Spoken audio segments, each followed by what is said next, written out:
आज मैं business economic subject लेने जा रही हूँ। ये भी एक एमसीक्यूज बेस्ड क्वेश्चन पेपर आता है। तो इसमें दो पार्ट होते हैं, 60 मार्क्स का होता है बिजनेस इकोनॉमिक। तो इसका मैं फर्स्ट चैप्टर लेने वाली हूँ आज। फर्स्ट चैप्टर है nature and scope of business economic. ये एक बहुत ही इम्पोर्टेंट लेसन है। ये लेसन पे 8 to 10 मार्क्स के क्वेश्चंस आते हैं जो एमसीक्यूज रहते हैं।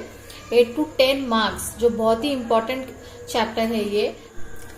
इस चैप्टर में 2 यूनिट है। यूनिट 1 है इंट्रोडक्शन ऑफ इकोनॉमिक। तो मैंने इम्पोर्टेंट पॉइंट्स निकाले जो बहुत ही इजी है समझने के लिए और बहुत हेल्प करेगा एग्जाम के लिए। तो हम इसको स्टार्ट करते हैं और ये आपको लिख के लेना है, जो आप इसको रिवाइज कर सकते एग्जाम के टाइम। पहली बात तो ये पेपर एमसीक्यूज बेस्ड है, तो हमें अपना टाइम वेस्ट नहीं करना है। जितना हो सके हमें उतना अपना टाइम सेव करना है, जिससे हम हमारे माइंड में मेन पॉइंट्स याद रखें। हमको एमसीक्यूज में पूरा रीड करते नहीं बैठना है, जिससे हमारा टाइम वेस्ट होते बैठे। हमें मेन पॉइंट्स याद रखना है जो मैंने निकाल के रखे, और आप भी इसे अच्छे से नोट कर लो, जो आपको आगे बहुत हेल्प करेगा एग्जाम में।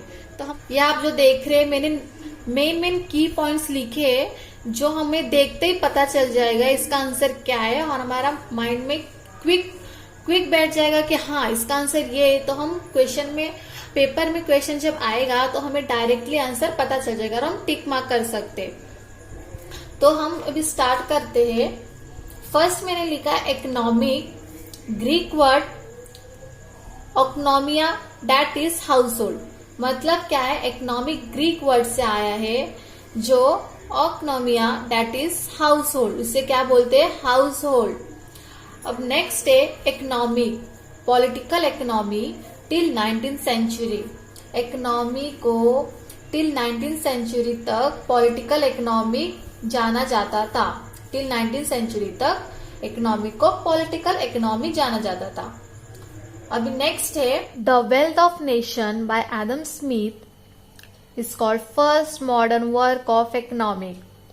वेल्थ ऑफ नेशन ये एक बुक है जो एडम स्मिथ ने लिखी थी। बहुत ही फेमस पॉपुलैरिटी बुक है, और एडम स्मिथ को first modern work of economic कहा जाता है। हम की पॉइंट अपने माइंड में याद रखते चलेंगे। तो अभी नेक्स्ट हम करते हैं economic is the study of how we transform scarce resources to satisfy our infinite wants. Economic एक कैसी स्टडी है, इकोनॉमिक ऐसी स्टडी है जो ट्रांसफॉर्म करती है स्केर्स रिसोर्स, जो हमारे स्केर्स रिसोर्स है वो ट्रांसफॉर्म करती है to satisfy our infinite wants. हमारे वांट्स कैसे होते हैं, इन्फिनाइट। तो हमारे जो स्केर्स रिसोर्सेस है हम उसको ट्रांसफॉर्म करते हैं हमारे इन्फिनाइट वांट्स को सेटिस्फाई करने के लिए। तो ये हमारी इकोनॉमिक स्टडी करती है कि किस तरह से हमारे इन्फिनाइट वांट्स सेटिस्फाई होंगे। Therefore, an economy exists because of two facts, that is unlimited wants और second scarce resources। हमारे इकोनॉमिक में एग्जिट्स हुए 2 फैक्ट, जो क्या है, फर्स्ट है अनलिमिटेड वांट्स। ये सबको पता है, किसी का भी वांट्स मतलब कभी सेटिस्फाई नहीं हो जाए। अगर एक वांट सेटिस्फाई हो गया तो हमें हमारे दिमाग में और एक दूसरा वांट्स आ जाता है। कभी हमारे वांट्स सेटिस्फाई नहीं हुए, आप सबको पता हो गया हमारे वांट्स कैसे होते हैं, अनलिमिटेड। हमें ये चीज मिल गया तो हम चाहते कि ये भी मिले, वो भी मिले, सब मिले। तो हमारे वांट्स कैसे होते हैं, अनलिमिटेड, जो कभी सेटिस्फाई नहीं हो पाते सारे। और हमारे इकोनॉमिक में क्या है, स्केर्स रिसोर्स है। रिसोर्स कैसा है, बट स्केर्स, इसलिए हमारे वांट्स सेटिस्फाई नहीं हो पाते। अब नेक्स्ट हम करेंगे definition and scope of economics. Economic में किसने किसने डेफिनेशन निकाले थे, तो उनके डेफिनेशंस बड़े बड़े मैंने मेन पॉइंट्स, की पॉइंट्स मैंने लिखे जो याद रहेगा आपको उनके नाम से। तो अगर क्वेश्चन आया तो आप आसानी से आंसर पहचान सकते किसने किस कंसेप्ट पे डेफिनेशन निकाला है। तो फर्स्ट एडम स्मिथ ने डेफिनेशन निकाला था जो वेल्थ कंसेप्ट पे था। इकोनॉमिक क्या होना चाहिए? वेल्थ होना चाहिए, वेल्थ पे डिपेंड था ये। तो economic is a science of wealth जो एडम स्मिथ ने निकाला था। एडम स्मिथ हमारे फादर ऑफ इकोनॉमिक के। सेकंड किसने निकाला था? एल्फ्रेड मार्शल ने, जो वेलफेयर कंसेप्ट था।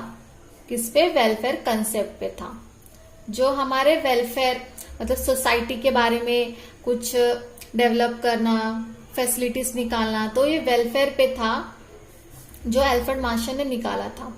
थर्ड रॉबिन्सन ने निकाला था जो चॉइस मेकिंग कंसेप्ट पे डिपेंड था। रॉबिन्सन ने क्या निकाला था? चॉइस मेकिंग कंसेप्ट, जो इकोनॉमिक में कुछ है जो हमें राइट मिलेंगे, हम चॉइस कर सकते हैं, उसमें वैरायटीज रहेंगे जो हम चॉइस कर सकते, अपनी खुद की चॉइस। जो फोर्थ निकाले थे पॉल सैमुअल्सन ने, वो ग्रोथ एंड डेवलपमेंट पे निकाले थे, जो बहुत ही ये डेफिनेशन चला आगे और ये डेफिनेशन बहुत सूटेबल था इकोनॉमिक में। तो ग्रोथ एंड डेवलपमेंट, इकोनॉमिक में ग्रोथ होना चाहिए, डेवलपमेंट होना चाहिए, तो हमारा इकोनॉमिक होगा, जो पॉल सैमुअल्सन ने निकाला था। तो ये सारे डेफिनेशन अलग अलग इकोनॉमिस्ट ने निकाले थे, Adam Smith, Alfred Marshall, Robinson, Paul Samuelson. तो ये ऐसे क्वेश्चंस पूछ सकते एग्जाम में कि एडम स्मिथ कौन से कॉन्सेप्ट पे निकाले थे, या चॉइस मेकिंग कंसेप्ट कौन से इकोनॉमिस्ट ने निकाला था, तो आपको ये याद रखना है।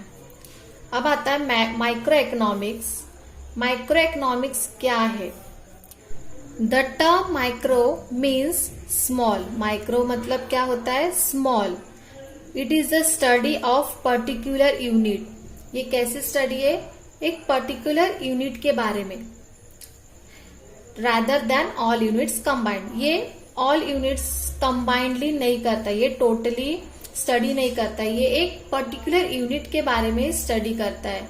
इसको हम माइक्रो इकोनॉमिक बोलते। एग्जाम्पल हम लेते, it study an individual tree not as a whole forest. अभी फॉरेस्ट है तो फॉरेस्ट टोटली हो गया, तो माइक्रो इकोनॉमिक पूरे फॉरेस्ट के बारे में स्टडी नहीं करेगा, एक पर्टिकुलर ट्री के बारे में स्टडी करेगा। नेक्स्ट है मैक्रो इकोनॉमिक। मैक्रो इकोनॉमिक होता है, मैक्रो मीन्स लार्ज। ये क्या है? लार्ज। माइक्रो क्या था? स्मॉल। मैक्रो है large. It is a study of overall economic phenomena. Macro economic क्या स्टडी करता है? ओवरऑल इकोनॉमिक, ये पूरे इकोनॉमिक के बारे में स्टडी करता है, पूरे कंट्री के बारे में, as a whole rather than its individual part. एक इंडिविजुअल का स्टडी नहीं करता है। मैक्रो क्या स्टडी करता है? ओवरऑल इकोनॉमिक के बारे में। एग्जाम्पल सेम है, it studies a whole forest not an individual tree. Macro economic एक इंडिविजुअल ट्री का स्टडी नहीं करेगा, ये पूरे होल फॉरेस्ट के बारे में स्टडी करेगा। इसको हम मैक्रो इकोनॉमिक बोलते हैं। माइक्रो इकोनॉमिक है इंडिविजुअल और मैक्रो है टोटल, ओवरऑल, एग्रीगेट हम बोल सकते। Micro and macro are complementary to each other. ये कैसा होता है? Micro and macro complementary to each other है। कैसा है कॉम्प्लीमेंट्री? मतलब आपको सबको पता होगा, आपने पहले भी स्टडी किया होगा 12th में। कॉम्प्लीमेंट्री मतलब ये एक साथ ही यूज किया जाता है, अकेले अकेले टाइम पे एग्जिट नहीं होगा। माइक्रो हो रहा है तो मैक्रो भी उसी के साथ चलेगा, तो इसलिए हम बोलते हैं कॉम्प्लीमेंट्री टू ईच अदर। आगे आई होप आपको ये पॉइंट्स समझ में आए हो। तो गाइज आप मेरे चैनल को सब्सक्राइब करना ना भूलें, और पसंद आया हो वीडियो तो लाइक ज़रूर करें, कमेंट करें और प्लीज़ शेयर करें सभी को। Thank you.